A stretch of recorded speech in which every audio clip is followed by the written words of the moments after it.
આકાશવાણી અમદાવાદ વડોદરા પ્રાદેશિક સમાચાર નિશા શ્રીમાળી વાંચે છે.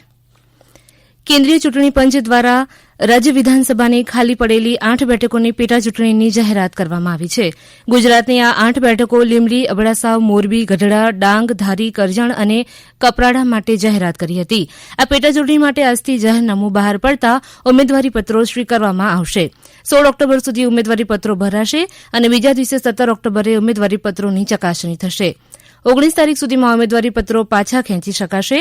આ પેટા ચૂંટણીમાં 18,74,951 મતદારો નોંધાયા છે, જેમાં 80 વર્ષ કરતાં વધુ ઉંમરના 9,000 કરતાં વધારે તેમજ દિવ્યાંગ 12,977 મતદારો નોંધાયા છે. આ સાથે પોસ્ટલ બેલેટની પણ વ્યવસ્થા કરવામાં આવી છે. 8 બેઠકોની પેટા ચૂંટણીમાં 1,000ની મર્યાદામાં મતદાર રહેશે, જે 3,024 મતદાન મથકો પર મતદાન કરશે. નવરાત્રીમાં 200 વ્યક્તિઓ સાથે 1 કલાકના ગરબા શેરી કે સોસાયટીમાં ગોઠવવાની મંજૂરી આપવા રૂપાણી સરકારે નિર્ણય કર્યો છે. કોવિડ-19ને અનુરૂપ સામાજિક વર્તનના બધા નિયમ ફાળવણીની ખાતરી આપવાથી સ્થાનિક તંત્ર ગરબાની પરવાનગી આપશે, પરંતુ ગરબાના જાહેર આયોજન નહીં કરી શકાય તેમ આજે જાહેર થયેલી માર્ગદર્શિકામાં જણાવાયું છે. ગરબા ઉપરાંત દશેરા, દિવાળી, શરદ પૂનમ અને નૂતન વર્ષના સ્નેહમિલન જેવા તહેવારોની ઉજવણીને આ નિયમ લાગુ પડશે.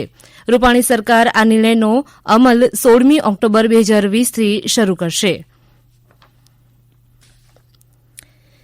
ગુજરાતી ફિલ્મ નાટક રંગમંચ કલાકાર અરવિંદ વૈદે કોરોનાથી બચવા માટે અગમચેતી દાખવવા સૌને અપીલ કરી છે.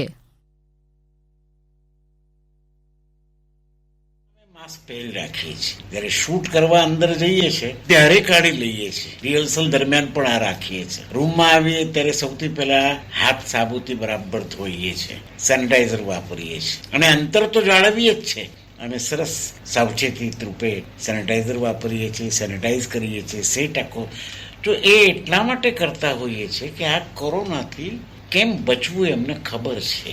તમને પણ બધાને આમ તો ખબર હશે જ બધાને, પણ છતાંય ખાસ કહેવા માટે તમને આ વાત કરીએ છીએ. રસ્તામાં જતી વખતે કે ક્યાંય સાવચેતી રાખવી એ બહુ જરૂરી છે.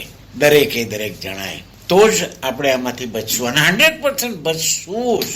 આ કોરોના કંઈ વધારે ચાલવાનું નથી મિત્રો. કેટલું ચાલે આપણે એની સામે અડીખમ ઊભા છીએ અને રહીશું. તો ખેડા જિલ્લાના નડિયાદની ધર્મસિંહ દેસાઈ યુનિવર્સિટીમાં અભ્યાસ કરતા ધ્યેય કિશનભાઈ પટેલને રાષ્ટ્રીય સેવા યોજનાના વોલેન્ટિયર તરીકે ગુજરાત રાજ્યકક્ષાએ બેસ્ટ વોલેન્ટિયરનો એવોર્ડ પ્રાપ્ત થયો છે. તાજેતરમાં એનએસએસ બોર્ડ ગુજરાત સરકાર દ્વારા રાજ્યભરમાંથી 3 સ્વયંસેવકોને એનએસએસમાં શ્રેષ્ઠ કામગીરી બદલ રાજ્યકક્ષાએ 2018-19ના વર્ષ માટે પસંદ કરવામાં આવ્યા છે. યુનિવર્સિટીના એનએસએસ પ્રોગ્રામ કોઓર્ડિનેટર અંજલિ ઠાકોરના નેતૃત્વ હેઠળ તેઓએ મતદાન જાગૃતતા વિશે ગિનીસ વર્લ્ડ રેકોર્ડ કાયમ કરી 300થી વધુ નવા મતદાતાઓની નોંધણી કરી હતી. ખેડા જિલ્લાના કલેક્ટરે પુરસ્કાર આપી તેમનું સન્માન કર્યું હતું. છોટાઉદેપુર જિલ્લામાં ટેકાના ભાવે મકાઈ, ડાંગર અને બાજરીની ખરીદી કરવામાં આવશે, જેને અનુલક્ષીને જિલ્લા કલેક્ટર સુજલ મયાત્રાની અધ્યક્ષતામાં બેઠક યોજવામાં આવી હતી. સરકાર દ્વારા ખેડૂતોને પોષણક્ષમ ભાવો મળી રહે એ માટે ટેકાના ભાવે મકાઈ, ડાંગર અને બાજરીની ખરીદી કરવામાં આવનાર હોવાનું જણાવી તેમણે છોટાઉદેપુરના ખેડૂતોને પોતાની જણસ ટેકાના ભાવે વેચે એ પ્રકારનું આયોજન કરવા સૂચના આપી હતી.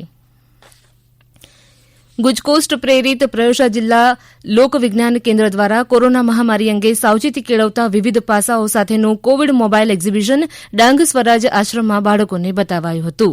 ઉલ્લેખનીય છે કે સમગ્ર ડાંગ જિલ્લામાં આ એક્ઝિબિશન બતાવવામાં આવશે, જેથી આ નવતર પ્રયોગ થકી લોકો કોરોના સંક્રમણથી બચી શકે. પંચમહાલ જિલ્લા બાર એસોસિએશન દ્વારા તલાટીને 22 પ્રકારની એફિડેવિટ કરવાની સત્તા આપવાનો વિરોધ કરવામાં આવ્યો છે. રાજ્ય સરકારે લીધેલા નિર્ણયને પગલે નોટરીઓને ખૂબ જ તકલીફ પડે એવું છે, તેમજ રાજ્યમાં તલાટીઓની નવી નિમણૂકો થયેલ નથી, જેને કારણે હાલમાં તલાટી પાસે સમયનો અભાવ હોય છે. કાયદાકીય રીતે તલાટીને સોગંદનામા કરવાની સત્તા નથી, જેથી સરકારે તેમના નિર્ણય પર ધ્યાન આપવું જોઈએ.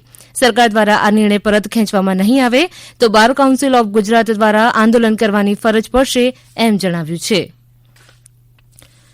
દાહોદ સહકારી સંઘની આજે ચૂંટણી યોજાઈ હતી. દાહોદ જિલ્લા સહકારી સંઘની ચૂંટણી માટે 1 ઓક્ટોબરના રોજ ફોર્મ ભરાયા હતા અને 5 તારીખે આ તમામ ફોર્મ મંજૂર કરવામાં આવ્યા હતા.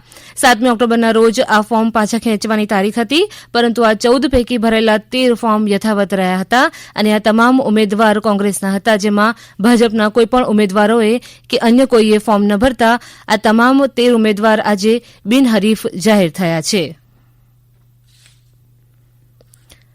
આકાશવાણી અમદાવાદ વડોદરા કેન્દ્ર પરથી સમાચાર પૂરા થયા.